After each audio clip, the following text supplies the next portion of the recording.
First indiscretion. I was willing to take a possession charge and be arrested, serve a weekend in jail. And they didn't investigate. And there's still a gram, possibly a half a gram left. Which, yes, we'd only get possession. And those kids would have to be in emergency placement. That's the first indiscretion. The second was the homicide-suicide. Knowing that what he did, because they seen me bawling my eyes out on my property as they were gathering their weapons up, because I stated this man could be armed and dangerous because of the fact he's suicidal, and he's already explained over a million times where he would get those guns from. Or to run himself off a bridge and permanently kill himself and those kids and put all of us out of our misery, is what he stated. And they seen the mental distress and the abuse that was on me that day. All because he wanted to gain that control over my brain here. And they still did nothing. Nothing. All because my mom thought it was bullshit that, oh, heaven forbid, I waited a year before I said, but there's still 3 years of statute of limitations, and I already knew the statute of limitations before I started this. So no. So now I will take the law into my own hands from now on. Except I did call them yesterday because of the fact my reports at the very bottom, when you pressed on like harassment or theft, or it wasn't showing up submit. So that's why I did call to make sure that the officer did know, okay, what I was going to do. So that way they could be show up to submit if it didn't want to show up. But it did, so I did talk to him about it, and let him know, and I was calm, collected, no big deal. They're working with me, so I don't like talking to men, but, it's whoever's on call and can come, so it's okay. I'm getting used to it. And as long as they're nice and calm and collected with me, that's fine, And then at the same time, if I did do something in the process wrong, for them to come to me and let me know, So for next time, I can do the process right. And that's what this whole thing was about. I knew in my heart I advocated wrong because I was on meth. And that's what I took this as a learning experience, because you want the best for your children regardless if you're on meth or not. Those weren't my kids. And I tried to give them the best I could, but I was being wore too thin. I couldn't do it by myself. And I had disabilities of my own, and I did it by myself with no help, except for Donnie here and there, just a little bit, okay? Which I told him, that's why I would have gone into court and said, look, he just gets probation. But ultimately, it's up to the state to take his license away or not. I can't state it. But all I cared about was him getting probation, because he did help me with those kids. He helped me feed them. He helped me when Chris didn't want to get up off his fucking ass to go and get food for those kids to eat. Donnie and I did. He went into the store while I waited in the van, so he could go and grab this food, or I'm not sure, or he may have walked. I forget on the whole story on that, okay? But as long as he did, he he didn't like it, but yet at the same time he did it, because why? I was giving a chance for those kids. And yes, I went up nose to nose to that man, and he did not hit me. He didn't shove me out of the way like Chris did. So no, that's why I said probation for him. Because why? He showed me that, yes, man, no matter what you can do, no matter how pissed off a woman gets up in your face like that, okay? That he will not push you, he will not shove you, he will not hit you, he will not, that's why I respect him.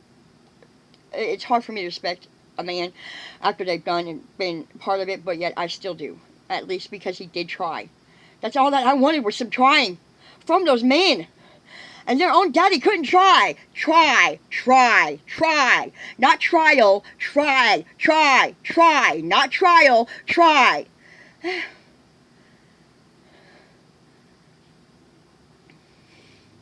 And yes, by law, he would be serving the rest of his life in jail. He would die in jail.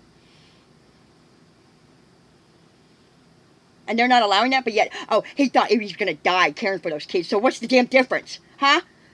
What's the difference? And the state took that. The tribal would have, if I would have called them, okay? But I figured if this goes to trial, it was going to come out. But no, he took a plea agreement, but yet wanted to badger me at saying it was trial on an everyday basis. I would come over there, cleaning his house, vacuuming his home, cooking for him, even though they didn't want to eat. They wanted to eat out, which is what saves them money, but yet they don't care. I even took my dog's Dremel to his feet because, oh God.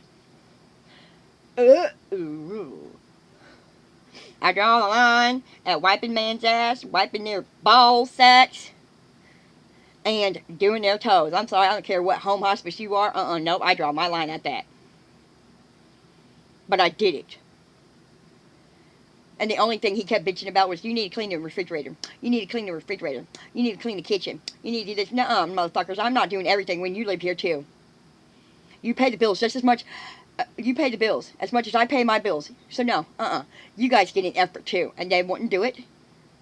They had given up on life. Well, the one had. The other one, not so much. Just more about the embarrassment of all this crap with him. But hey, he's seen it coming. I'm sorry. I am a woman. I'm so sorry, Donnie. But not really. Because you guys, you had it coming. Because you stated to me that day when he did what he did, I lost all and utter respect for that man. But yet you still live with him. You still take that man's bullshit. But yet not getting paid through the state to care for him either. Which you can. And that's even more money in your pocket. And will be taken out of his check just for you to live there and care for him.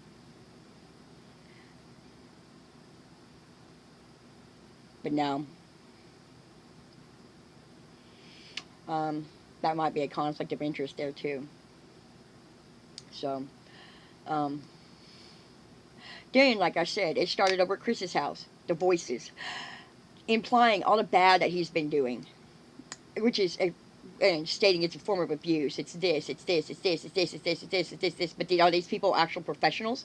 Are they? Or are they just dumbass cops that can't even do a simple check in the house for drugs? And I tell them where exactly it was. In the bedroom, in the joy box, tucked into the ring part.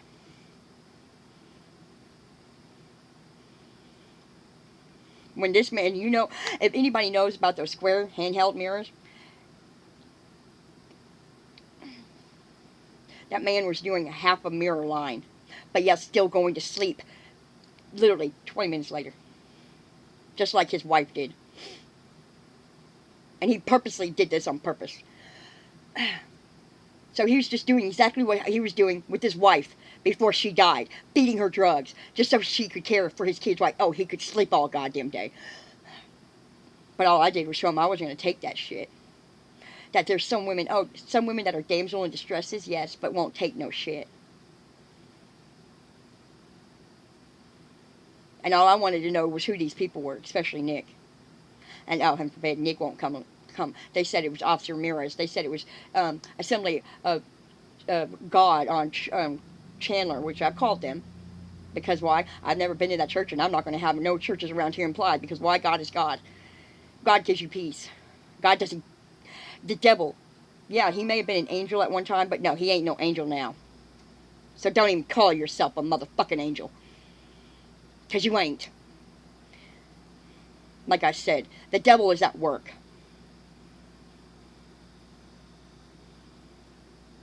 And that's all I stated. So that's why I'll never trust the system, because that's the devil's work then, right? That's basically what you guys stated in my head and put it in my head for the last 2 goddamn years. These people right over there. All because I called 5 times on them. All because I called on Travis, trying to state that there's programs, okay? And I did talk to the DHS lady, man, okay? And he was very nice, very pleasant, very calm, collective, and cool about it. But it's not from them. Because I remained anonymous, and yes, I told him I remained anonymous. There's no name on there. He even stated there was no name on there. So how do these people know? So that means it's aggravated harassment still. And I got that woman's number. I even told the cop it was a text now number. So, yes, everybody's going to go down. And like I stated, I don't care if I go down. Because cyberbullying means you directly have caused mental and harm distress to where they can't live on an everyday basis and do their things, which these people have been seen by the police of Muskogee continually doing their things versus me that's stuck inside this house, afraid to even go outside my home and deal with people. Because these people are people and they're ghosts. They acted like they're my friends at points, but they're not. So no. They abused me just like fucking Chris did. Mentally. And it took a physical toll on me. And they're getting away with it now? I don't think so. Over my dead body.